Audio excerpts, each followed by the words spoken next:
Here we go. Welcome in to the week 8. Yeah, we are 8 weeks almost through. I've still got Alabama and Tennessee going on right now in the background, but it looks like Alabama's going to survive. Tennessee played well, but a couple of Hendon Hooker interceptions likely going to be the difference. But man, is Alabama so human? I guess that's the best way to put it. Alabama is human right now, but man, there's so much to get to. Let me just get this. I'm just going to share this, get it out here, and then we'll be good to go. All right, here we go. Live now. Talking Ole Miss, LSU, MSU, Vandy, and a whole lot more. How's that sound? Sounds like a pretty good tweet, right? Subscribe here. And while you're here, by the way, guys, if you're on Twitter, you cannot comment. I don't know why, but you cannot. So if you're on Twitter, you cannot. And so find me on YouTube. Michael Borkey is all you have to search. I am not creative. I don't have good, clever, creative names for stuff. Just hasn't been my thing in life, I guess. So I just kind of put my name on everything. So if you're on Twitter right now, hop on over to YouTube and find me at Michael Borkey and subscribe there. And you can actually comment. Like we've got a couple right now. Also, Facebook. You can find me on Facebook as well. David says, how about that defense? Talking about Ole Miss. It's 2 games in a row where they won the game because of defense. That was the best defensive performance from Ole Miss since 2016 Georgia. I had a good submission from my guy Rippy that said 2019 Auburn. It's just the offense was so inept and pathetic back then. It's hard to, remember a good performance. But I'm going to go with 2016 Georgia. Was the last time Ole Miss played that well defensively. They were physically dominant over any opponent. I mean, it's one thing to say they haven't done this in years because it's true. They haven't played like that in years. But I mean, they've played a lot of bad teams in between then and now and haven't played like that. And yes, I'm aware. I know what LSU is right now. I'm very well aware of what they are right now. Their coach has been fired. A lot of players have opted out. That's not your typical LSU team, but they've played much worse and have played much worse. Both, little word play there. You get my point. Yes, Ole Miss won that game simply because of defense. T says, let's go. I got 2 free tickets to the SEC championship by getting Gatorade poured on me in a shark costume. What? That's awesome. I mean, I'm happy for you, but what? That's like a Mad Lib. Oh, Alabama scored again, huh? Okay, so 44-24. That's a shame.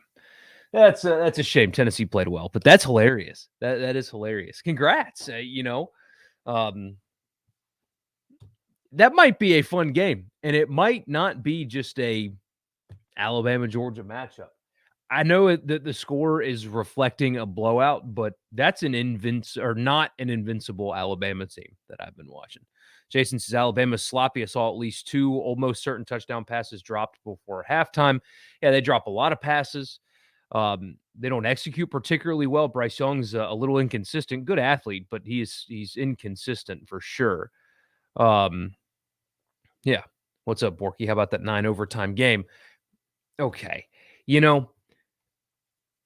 I can't stand it. I can't stand it. It was kind of fun. And in case you guys missed it, Illinois, Penn State went to 9 overtimes. But after the second overtime, they just alternate 2-point conversion tries. And that's each try is a half of an overtime period. So 2 plays would equal an overtime period. So that was the longest game in college football history, but it really wasn't because the new overtime rule. I thought it was garbage. I mean, I understand that sometimes in like extra time, you have to alter the way the thing is played at least a little bit in some sports, like soccer, for instance, or something like that. I can't stand it, though, because that's not how football is played. At least in the college overtime, you had to gain yards to score. Yes, you were already in field goal range, but you had to at least move the football and score. in altering this rule was for like 3 games in 20 years that went to extended overtimes. I don't like it. It felt like soccer penalty kicks to me, and that's unnecessary. It was fun kind of to watch. I didn't like it though. I really didn't like it. But how about Bert? How about Bert? Justin says, "Hotty toddy and go Braves." Yeah, I've been trying to keep up with the Braves game. I've been trying to keep up with football, watching my basketball team still stink out loud. I think we're about to have 30 turnovers in a game, which is really special. Almost hard to do. But anyway, been trying to keep up with it. Looks like things are going well in Atlanta right now, knock on wood. I know you Atlanta sports fans are long suffering. Zach says, all right, Kentucky, Auburn, Arkansas, back to back to back. Next 3 games are going to set the tone for state until next season starts.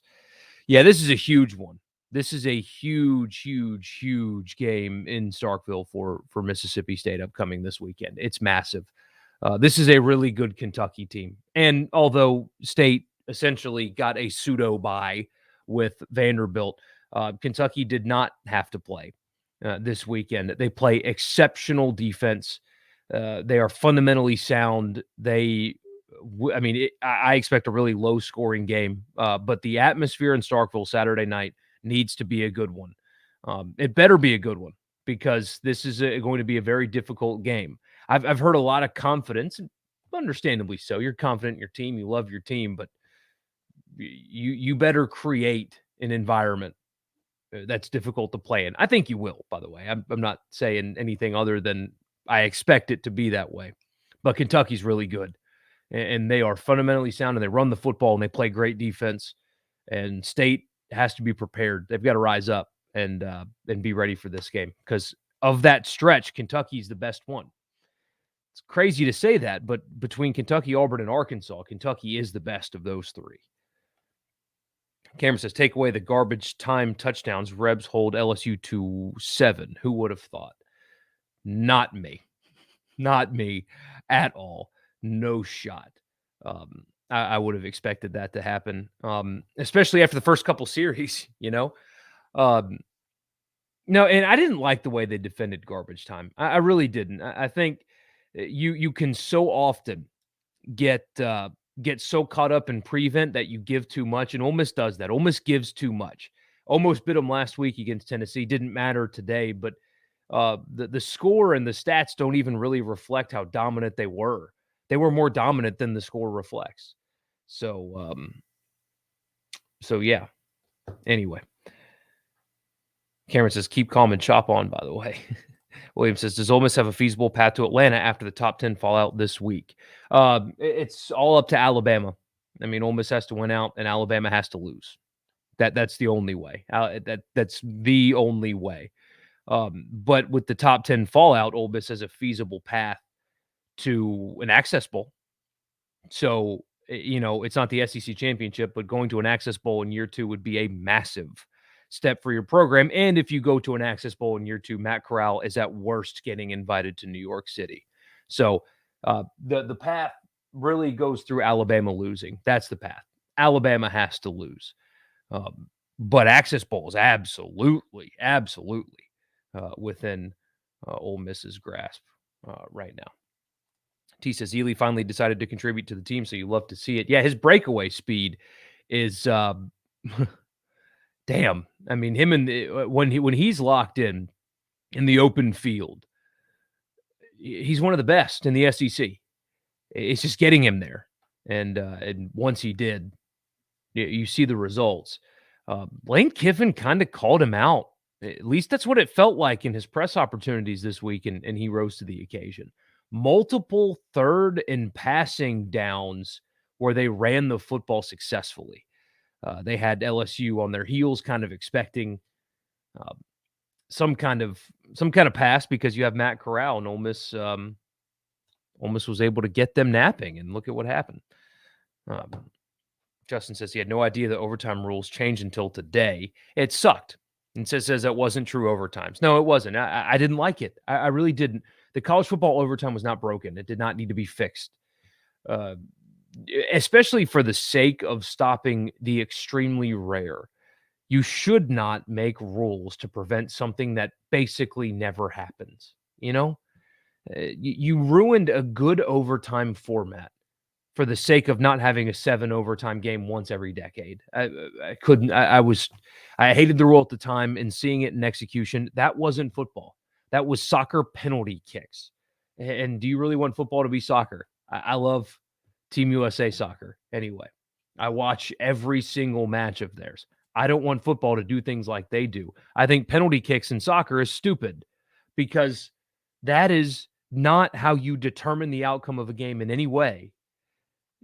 Football shouldn't do that either.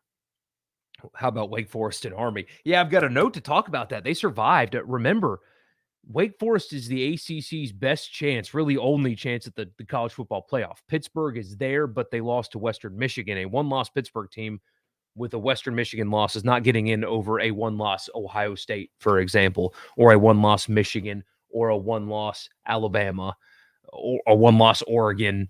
So Wake Forest is the ACC's best shot. And that was the highest scoring game that either one of those schools have ever played, by the way. But I love watching our service academies play. I'm weird like that. I admire those kids so much. That was a fun game. I watched it for a little while today, actually, if you can believe it. The early window stunk. There were some storylines, but the games themselves weren't very good. That one was at least fun. David says Josh Heupel gutless, had 4th and 1 twice and punted, playing for a close loss. That's what I was talking about with Ole Miss and Alabama. And you see the score. That's what I was talking about. That's why I hate the hindsight stuff. If it doesn't work, it doesn't make it a bad decision. Lane Kiffin a few weeks ago was coaching to win, and they didn't. What would have been the difference? What did punting get Tennessee tonight? What did it get them? What did it get them? Still a blowout loss. Kyle agrees. Changing the overtime rules made no sense. I have no idea why they felt that necessary. It was not necessary at all, but we got to see it. Some people loved it. I guess I'm gonna kind of be contrarian because it looked like a lot of people really enjoyed the ending of Penn State and Illinois. Apparently, people liked it. I'm not one. 4-1 Braves now. Awesome. Atlanta fans, I know I'm not supposed to say this as a Saints guy. Atlanta fans deserve success. They deserve some kind of something. They've been long suffering for so long. And if this happens, I'm really happy for you guys. Zach says, how the play clock starts right after kickoff ends now. It needs to be the same for overtime, so they keep the 2-point contest. As soon as one team makes it, fails, you've got 40 seconds to snap. That would at least be a little bit more fun, I guess. A little more energy. They just shouldn't have changed it. Wes is glad Matt didn't AS hard this week.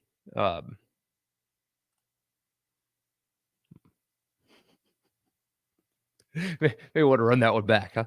Tyler says Ole Miss just wanted to get out without any more injuries. I understand that. I do. It's still, though, giving pitch and catch 15-yard gains, you don't have to do that. You can get into a prevent run the clock defense and not just hand them long passing plays like Ole Miss has done the last couple of weeks. T says college football overtime's greater than NFL overtimes always. I do agree with that. Even this one, but not a big fan.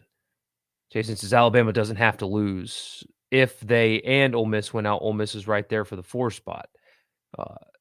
If anyone else in the top 4 loses before Bama beats Georgia in Atlanta. Yeah, that's true. But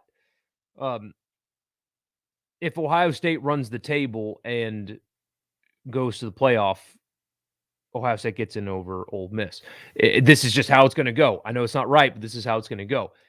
Georgia will make it as long as they get to the SEC championship undefeated or out of Atlanta with 1 loss. Georgia will make it ahead of Ole Miss. Same thing with Alabama. Oregon would get it over Ole Miss. Oklahoma, if they somehow survive, which they are playing with fire. But They're Cincinnati. I mean, Cincinnati's going to run the table. It's tough. It's really tough. The path for Ole Miss is really tough. But they also have to beat Auburn on the road, very banged up, and they have to beat Texas A&M, and they have to go to Starkville. It's not really easy. Tommy says Chance Lovertich for Heisman. Yeah, we'll get into the games more specifically coming up here in a little bit. I just want to get your guys' thoughts, reactions, whatever, right out of the gate. At this rate, the college football overtime rules will change to the NFL overtime rules. I'll take that over what I watched today. That's just the truth. I will take that over what I watched today. Seriously. I'm not kidding. I would rather the NFL overtime rule than what I saw.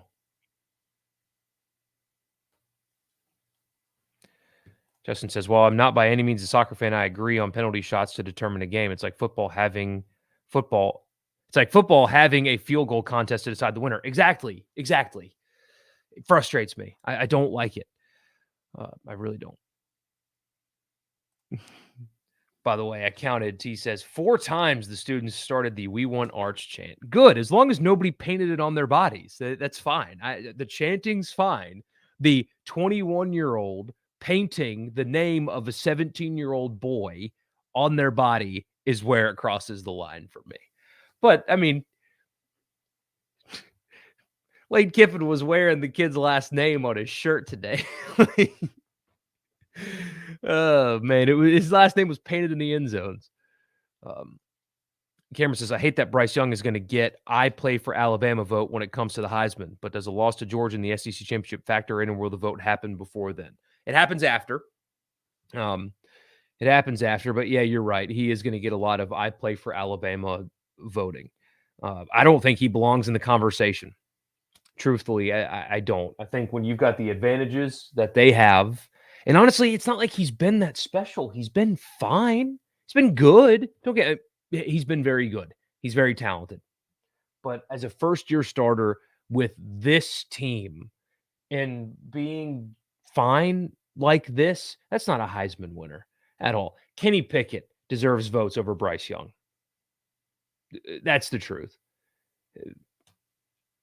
Bryce Young is not the most outstanding player in college football. He's a very good player that plays on the best collection of talent, not in Athens, Georgia, in college football. I don't even think he should be involved or in this era, as of today, even involved in the conversation at all.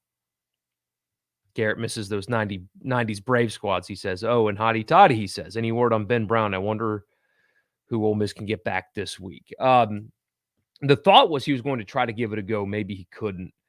Same thing with Braylon Sanders. It is so hard. I mean, I'm not going to pretend that like I'm sourced like Neil and Chase or Ben. You know, I'm an opinion guy. I do, radio show and podcasting and stuff. I don't have a subscriber base that pays me for insider information. You guys are just here for commentary and conversation. It's a different thing. But even for them, it's clear that getting injury information out of that program is really, really, really hard right now. I mean, even Drummond's banged up. There was a thought that Mingo might be coming back soon. Maybe it's not this week, but it could be soon. I don't know. But going into the game, the thought was Sanders and Brown were going to try to play. So if they were going to try to play this week, maybe another week will give them a chance to play this Saturday. David's asking, can you do a podcast on the walk that Otis Reese played with in high school? Springer, I think. The walk on that Otis Reese played with in high school. I don't know what you're talking about here. I know that he and Mark Robinson knew each other, and that's why Robinson came to Ole Miss. If that's who you're talking about, the linebacker who played great today, that might be what you're talking about. But I don't think they played high school together. I think they just knew each other. I could be wrong. There it is, Wes. Glad Matt didn't have to work as hard this week. Running game needs to show up next week. It does. It does. But they showed it today. I mean, that's still an LSU team. It's not a great one, but it still is one. There's still some pretty talented dudes on that side of the ball, and they were effective today. The issue with Ole Miss right now, I think, It's not about running game at all. It's that they've got one reliable wide receiver right now, and he's banged up, clearly. I mean, he was not 100% today. They need Sanders back. They need Mingo back, or they need somebody not named Drummond to consistently get open and catch the football when it's thrown their way. That's the issue with Ole Miss right now. Corral's kind of working with one guy that he trusts who's not 100% and a bunch of question marks. I mean, that's kind of what he's dealing with on top of the injuries on the offensive line. Caleb Warren tried to play today, and then that didn't work. So you've got your center that's moving to guard. You've got your backup center. You're playing third-string guards. I mean, it's a mess up there, but they ran the football well and protected him well, but receivers are an issue right now. Sex is very off topic. That's fine, man. There is no, I mean, I've got, got a plan, but haven't even started it yet. There's, don't worry about that. Any particular reason why Western Kentucky wouldn't receive an invite back to the Sun Belt? Do you think it's performance-based or bad blood from them leaving in the first place? Could be that. I mean, if you're going to say it's performance-based, then why is Southern Miss in? There's more factors than just performance. I think it's program potential, and maybe there is a little bit of that as well tied into it. But I keep seeing people say that the Sun Belt should have added Louisiana Tech, and my response is why? They're already in Louisiana, and 3 places in Louisiana. Why do you need a 4th? What would that add? I don't know. Jason says, I don't trust anyone to win out right now. Me either. Crazy year so far, and I expect Florida to throw the kitchen sink at Georgia next weekend. Jobs on the line there. Yeah, not Mullins, but that's not what you're saying either. But yeah, there are jobs on the line with Florida next weekend. But man, it is. I agree with you. I don't trust anybody to win out. I don't trust Alabama to win out. I don't even trust Georgia to win out. I think they will, but would I be surprised if they didn't? No. I don't trust Ohio State to win out. I don't trust Oregon to win out. Although, did you guys see what Ohio State did to Indiana tonight? Ooh. They're playing really good ball. They're also a benefactor of a really crappy schedule. But yeah, counting on anybody to win out right now is a silly thing to do. Garrett says, give it to junior year Bryce Young. Freshman Bryce Young, calm down. Agreed. Nice. Justin says, put Corral on Bama and Young on Ole Miss. No, that Corral has been better. Yeah, this is going to be kind of hot takey. Here's your Max Kellerman take of the night. Ole Miss is not 6-1 with Bryce Young.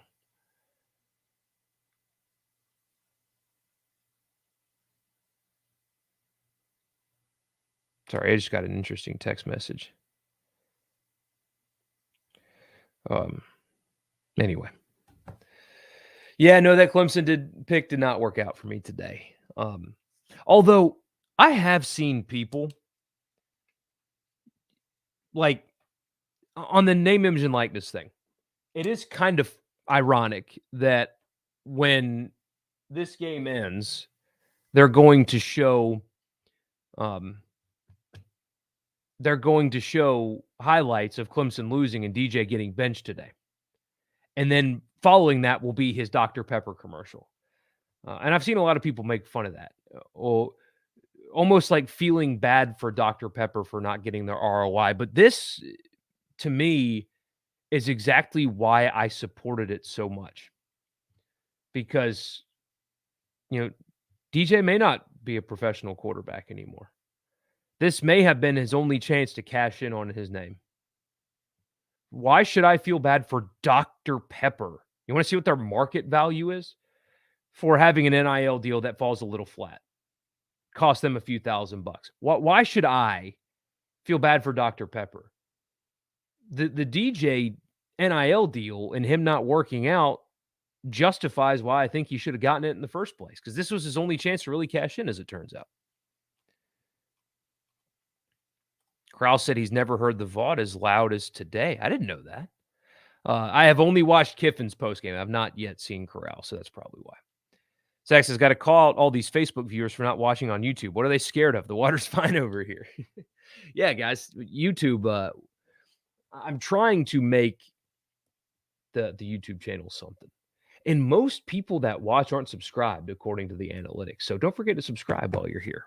Don't forget to subscribe while you're here. Yeah, David. I mean, seriously, they're playing a defensive back at wide receiver right now because that's what they have to do. Referring to Ole Miss. What would Corral have to do to make it to stage in New York? Just continue playing the way he's playing. That's it. I mean, even if they lose a game or two down the stretch, he's at least showing up. He's at least showing up for sure. John's asking, how do you think the way the Rebs played today affects the LSU Kiffin job search? Now, 0%. Doesn't affect it at all. LSU fans might be talking about Kiffin more today than they were going into it, but Woodward's a good enough and savvy enough athletic director to know that one game does not alter what you should do for a coaching search. I don't think it changes it at all. Not even a little. Woodward's smart enough to not let that happen. I mean, like James Franklin lost today. Is that going for some LSU fans, it's going to eliminate him as a candidate. And I think that's goofy. That it won't be that way for Woodward.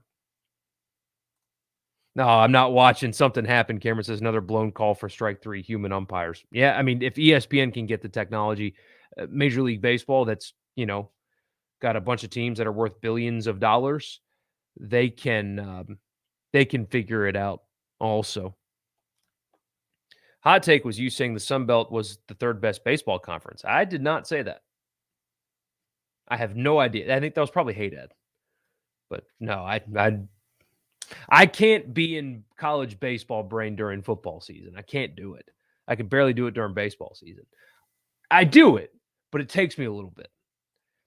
Tausch says, hear me out. Ole Miss runs the table. Georgia beats Alabama. Ole Miss gets seeded third. Some other things are going to happen, but it's possible. One lost team from the SEC, regardless if they made the championship or not, is attractive. Zach says, man, I had Clemson pick today, too. That team has real issues going on. See, and everybody just blames DJ. I think schematically on offense, they're pretty bad. They need to make changes because it's not just DJ. It's the way they're using him. Don't often get him on the move, things like that. He's very uncomfortable. It is not just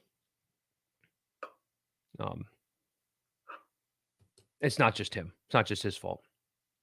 That's right. Listen to T. Everybody liked the video. I need to spice it up a little bit, with like thumbnails and stuff. That's what everybody says. I need to make good thumbnails, but I don't have that much time in the day. I wish I did. Maybe that'll help me. Almost might not be a 3-win team without Corral. I don't see how any Heisman voter wouldn't see that, except for that Russ Mitchell, who clearly doesn't watch games. Zach says, I have a family member that works moderately high up for the Steelers. I asked him about the Tomlin rumors, and they just started laughing hysterically. That's how goofy this thing has gotten. And it happens with coaching searches and stuff. But the fact that that was given any legitimacy whatsoever. And if you guys don't know what Zach's talking about, a former assistant GM or whatever that worked for the Steelers almost a decade ago said that he could see Mike Tomlin taking the LSU or USC job. Now, on top of the fact that that's really stupid because it's not going to happen, Mike Tomlin is one of the best coaches in the NFL. If something were to not work out at Pittsburgh, he's not going to college where you have to flirt with 16-year-old boys to get them to play for you. 90% of the NFL would offer him a job like that if something doesn't work out in Pittsburgh. He's certainly not leaving on his own to go coach in college. But when that just one-off on a radio station, I think in Pittsburgh, turns into, these Mike Tomlin rumors that they get legitimized, one state to our south, little southwest, what are we doing here? I mean, what are we doing here? I mean, I guess you got to get clicks and stuff. I guess you do. But what are we doing? I mean, you get people thinking that the LSU job, as great as it is somehow comparable to the Pittsburgh Steelers that he would willingly leave the Pittsburgh Steelers to coach your job? Stop. Just stop. Sebastian says, knowing how rule changes have advanced in the past, the next iteration of overtime rules will determine a winning team through drop kicks performed by the quarterback at the 15-yard line. Did Sunbelt teams turn down AAC offers? How many and who? I don't know, but it doesn't sound like that's really what they pursued. It looks like they just went for markets. That's what they were after, and that's what they got. I think it's a bad move. You think South Carolina will finally beat Clemson this year? Did you see what South Carolina did in College Station tonight? I think in the fourth quarter, they had 15 total yards. I'm pulling up the stats right now, but I think they had 15 total yards at some point in the fourth quarter. So it's 44-7. So South Carolina finally got on the board.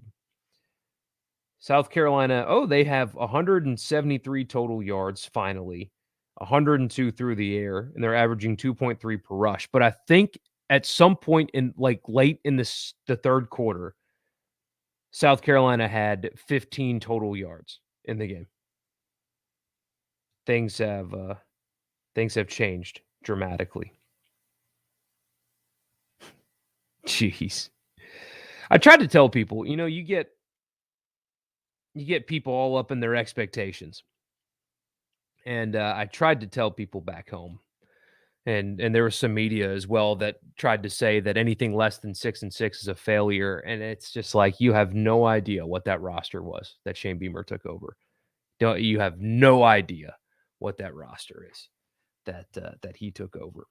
How good does it feel, by the way, guys? So thank you for your comments. Let's actually talk about the games a little bit more in depth. But how good does it feel to win comfortably? I mean, it was a little dicey in Oxford there for a little while.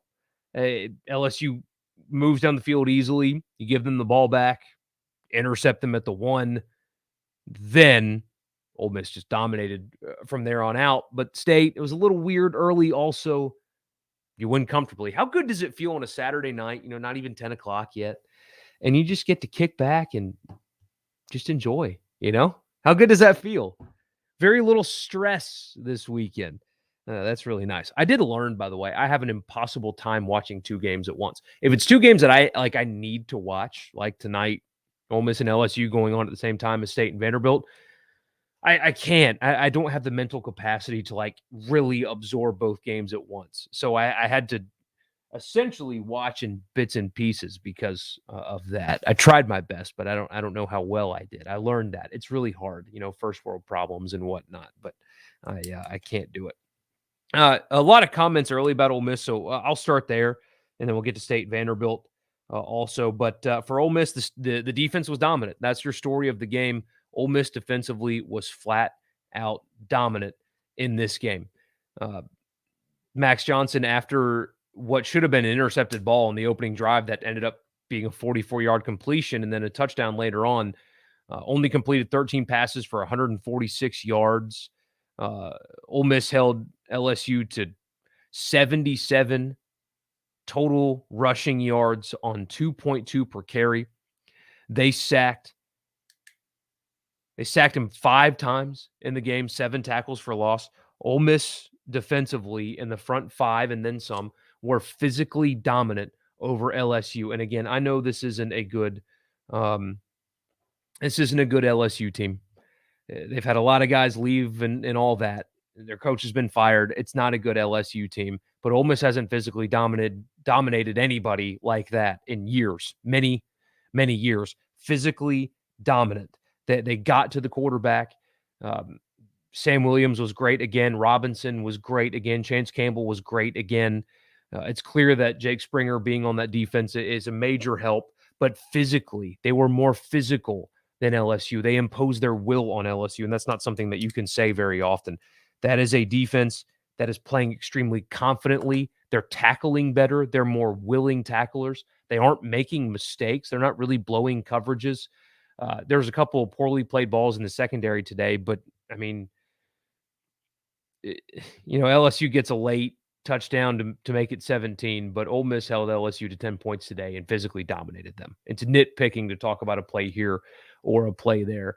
That was impressive, regardless of opponent, for that defense, considering what it's been, that was big. That was really big. A weird day for the offense. Early penalties, just killing this football team. Just absolutely killing this football team. The offensive line has got to clean that crap up. I mean, there was a chance for them to go for it on fourth down, but a pre-snap penalty ended that. They are really, really harming themselves with penalties, holdings, false starts. There was a couple of questionable ones in there still. Just they have got to clean that up. They don't get the benefit of the doubt when this has been a weekly thing for them. Uh, that is going to you're not going to go to Jordan Hare this coming Saturday night and win. You cannot go to Auburn and win playing like that, committing penalties like that. But I think a big issue is they clearly are missing wide receivers. They are clearly missing Braylon Sanders. They are clearly missing Jonathan Mingo. They have not had somebody not named Ontario Drummond step up and be consistent yet. The offensive line, for all of their injuries, is protecting well. They're running the football well, but guys are not getting separation. Last week, they were dropping passes. This week, it felt like they just were not getting good enough separation. And you can tell that Corral is really just willing this offense right now. They need guys to get healthy. They really do. Or somebody needs to step up. But that's just something I noticed. Snoop Connor and Jerry Neely were just phenomenal today. And their running styles are a little bit different, but just Snoop is so quick to hit the hole and physical when he gets there. And Ely in the open field, his vision, his ability to make moves at full speed. That was why they won the game. They played exceptional defense and they ran the football well. A couple of great play calls on third and long where LSU really on the snap just cleared out, expecting Ole Miss to throw with Matt Corral, and essentially like a quarterback draw with the running back. Great play calls, great execution. For all their penalty faults, the Ole Miss offensive line played really well today, all things considered, injuries and early penalties and stuff like that. But Corral's stat line, for what it's worth, it was 18 of 23. He was really efficient, just 185 yards. He caught a pass, which was funny. Had a touchdown on the ground as well. Snoop Connor had 117 yards on 8.4 per carry. Ely had 197 yards on 8.1 per carry. Parrish had 10 carries, just 35 yards. He was bottled up a little bit. Drummond led the team in receiving. He had 93 on 8 carries. Parrish just had a couple himself for 38 yards, and Matt Corral was the third leading receiver today. Just one catch for 19 yards. But big one next week in Auburn. Big time game next week. The atmosphere is going to be unbelievable, but luckily for Ole Miss, they played in two of those already. So this should not be something that is intimidating to them or should surprise them really in any way. Auburn was off this week. Bo Nix is playing better. It's a very important game. They need to get healthy, and they cannot commit penalties the way they did today. But just good win. Anytime you beat LSU, regardless of how they are, it's a really nice win. Simply a really nice win for Ole Miss on a big day. Sixth largest crowd in school history. Arch Manning was in town. A bunch of recruits were in town. High-profile recruits were in town. And just nice, easy, good win. In Nashville, Mississippi State, it's got to feel good as a State fan. I know it wasn't perfect. It wasn't perfect. There were still some things that I think you're just going to have to kind of deal with now in terms of Rodgers holding onto the football too long, made a really bad decision, a bad overthrow on one of his two interceptions. The other one was a batted ball. But you beat Vanderbilt the way you're supposed to, you know? I mean, you went in there and I heard a story a long time ago about why it's so difficult to play at Northwestern. And a lot of it had to do with the atmosphere. And also, if you can believe it, the color purple. There was like a psychological effect that the color purple had on road teams. But it was hard for these teams to get up for the environment because there was nothing to feed off of. There was nobody there. It was almost like they were practicing. And teams were struggling to go to Northwestern and play. This was years ago. I'll never forget this. It was a sideline reporter talking about it during a Northwestern game that I was watching when I was a kid. And they talked to players and coaches. I think it was Ohio State playing at Northwestern. And they practiced all week without music, without crowd noise, because they had to get their players comfortable with playing in front of nobody in a sleepy environment. And sometimes that kind of environment can lull you to sleep. And I'll never forget it. And the same concept happened today in Nashville. I mean, just a few thousand people there, no real environment to speak of. You just got done playing Alabama, and to finish playing Alabama, to go on the road in that environment and win like you're supposed to, has got to feel really good. I mean, Vanderbilt should not have been competitive with you, and they were not competitive with you really at all. Will Rogers was he was good enough, and at this point, this just kind of is who he's going to be. He threw it 57 times. The shoulder looked good, looked healthy. There was concerns about that, and I know some people are. Um, and I hate when people do this. So there was a reporter. I won't spend too much time on this. There was a reporter that reported that he had a shoulder injury. It was clear to anybody with eyes that his shoulder was bothering him. It was clear to anybody that has a set of eyes that Will Rogers last week, his shoulder was bothering him. But Mike Leach on the broadcast says there was no way he wasn't going to play in this game. And now everybody's like, oh, look at this idiot reporter. He reported that there was an injury. Clearly there's not. Well, yeah, I mean, we have eyes, right? Guys can play through stuff. It's football. It's a physical game. Half your team is probably playing through some kind of injury. So to go after this reporter just because of where he works and not because of what he did, I don't know. I think that's kind of bad form. Will Rogers last week clearly hurt his throwing shoulder. It was clearly healthy enough for him to play and throw 57 times. Both of those things can be true at once, but that's a good sign. 57 pass attempts, 384 yards on those 57 attempts, had 4 touchdowns. But he did have those 2 interceptions. Again, one of them was a batted ball, but the other just a bad decision. You had a really balanced day. Are you guys ready for this? This is what you're supposed to do to Vanderbilt. No Mississippi State receiver caught more than 5 passes, but you had 1, 2, 3, 4, 5 players catch 5 passes for Mississippi State. You had another 1, 2 catch 4 passes, and another 3 catch 3 passes, and then 1 with 2 and 2 with 1 for good measure. So that's 1, 2, 3, 4, 5, 6, 7, 8, 9, 10, 11, 12, 13 different players caught passes for Mississippi State today. That's just what you're supposed to do. That is what you're supposed to do to Vanderbilt. You're supposed to have a field day. You're supposed to successfully throw the football down the field against them. You're supposed to complete passes at a high volume and score basically at will. And for the most part, they did. Rogers still holds onto the football too dang long and made one bad decision on an interception, but you win and you win comfortably, and that's really all you can do. On the other side, poor Mike Wright. I mean, it looks like the team around him is in slow motion. State sacked him 3 times, which is a good number, but held Vanderbilt to half a yard per carry. 1/2 of a yard per carry did Vanderbilt have today, and Wright threw for 122 yards and had that really bad interception. So that's what you're supposed to do to a team like Vanderbilt. It's a good win. It's a comfortable win. Appears that everybody came out healthy. I know there was at least one scare earlier, but that's what you're supposed to do. And now it just sets up a big game at home next week against Kentucky. It's a huge game, should be a huge environment, really good team. This is exactly what you needed, just what the doctor ordered, for Mississippi State going into this Kentucky game, which is vital. Vital.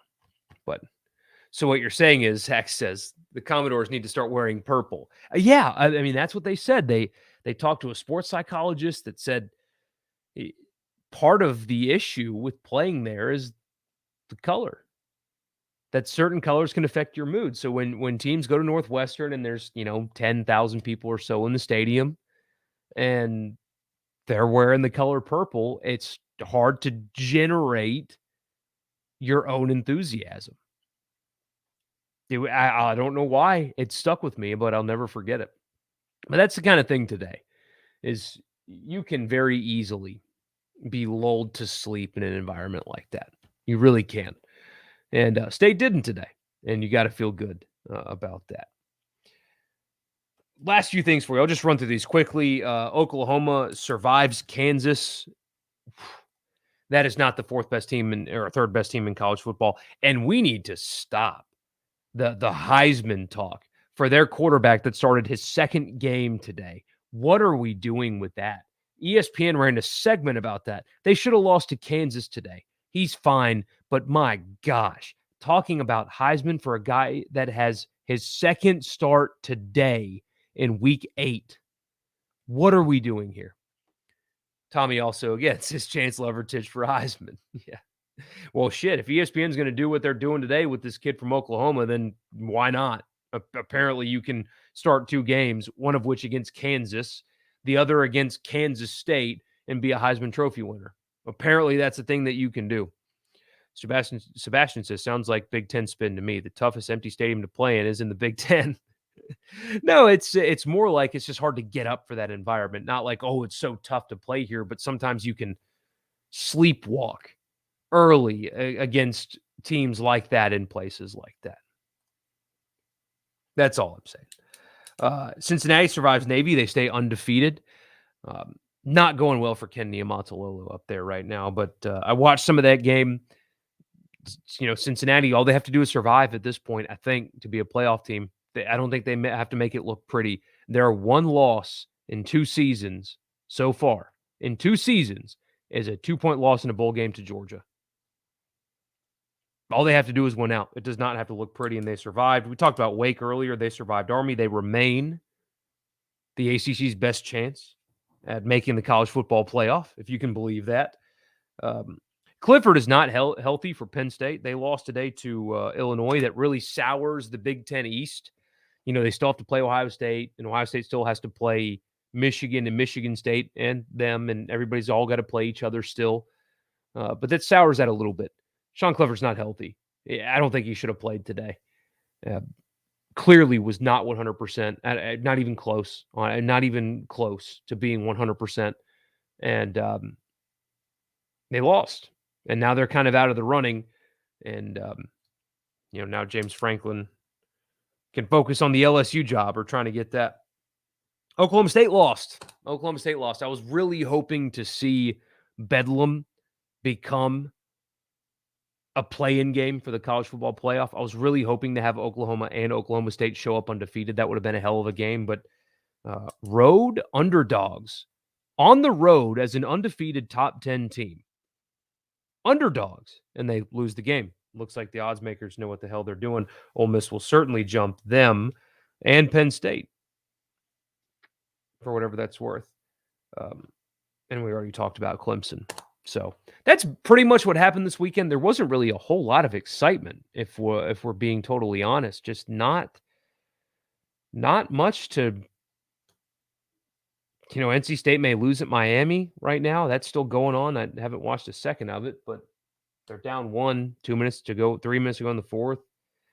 Kind of a low-key weekend. Really kind of a low-key weekend outside of Penn State losing and Oklahoma State losing, but Oklahoma State was an underdog. They were supposed to lose the game. But good weekend here, which is the most important thing. Good weekend here. Ole Miss getting that win over LSU in a great environment, a very nice day. And Mississippi State just taking care of business, playing the way they're supposed to against a team they're supposed to beat. Just like that. Sets up a huge weekend next weekend. Both games on at the same freaking time next weekend. But Ole Miss at Auburn and State against Kentucky. It's a big game. That's a really, really, really big game. I wish I could go. It's Halloween. Taking the little guy trick-or-treating. He's dressing up like a pilot. So, loves airplanes. Every airplane. Every time he hears one, pointing up at it. Loves them. So, he's going to be a pilot. So, I wish I could go. But we'll be trick-or-treating before the game. So, don't forget to subscribe to the YouTube channel. Please don't forget to subscribe. Michael Borkey on YouTube. I would appreciate that very, very much. I'm a long way away, but once I get to 1,000 subscribers, a lot of good things will start happening. So please subscribe. It's free. So please subscribe to the YouTube channel. Y'all enjoy your night. I mean, just good, relaxing wins. pour yourself a beer, watch the post-game shows, catch up on Netflix, whatever. Enjoy yourselves. You deserve it. So I'll see you guys on Monday. Actually, we'll get to this first. In his end-of-game interview, Leach said that the candy innovation market is not dead. To honor that, if you had to design a new type of candy, what would it be? Ooh, new type of candy. What would it be? Something with red velvet. Something red velvet, like a Reese's, but red velvet. Maybe they already have that. I know they have Oreos red velvet, but I'm talking about where that's like all it is. Where it's like a Reese's, but red velvet with like that white cream on the inside. That's what I would invent off the top of my head. So, y'all have a good night. Thank you so much for tuning in. Good wins. Feel good. Wake up tomorrow happy as you should. Big weekend upcoming. Can't wait to talk about that more with you. Y'all have a good night, and I'll see you then.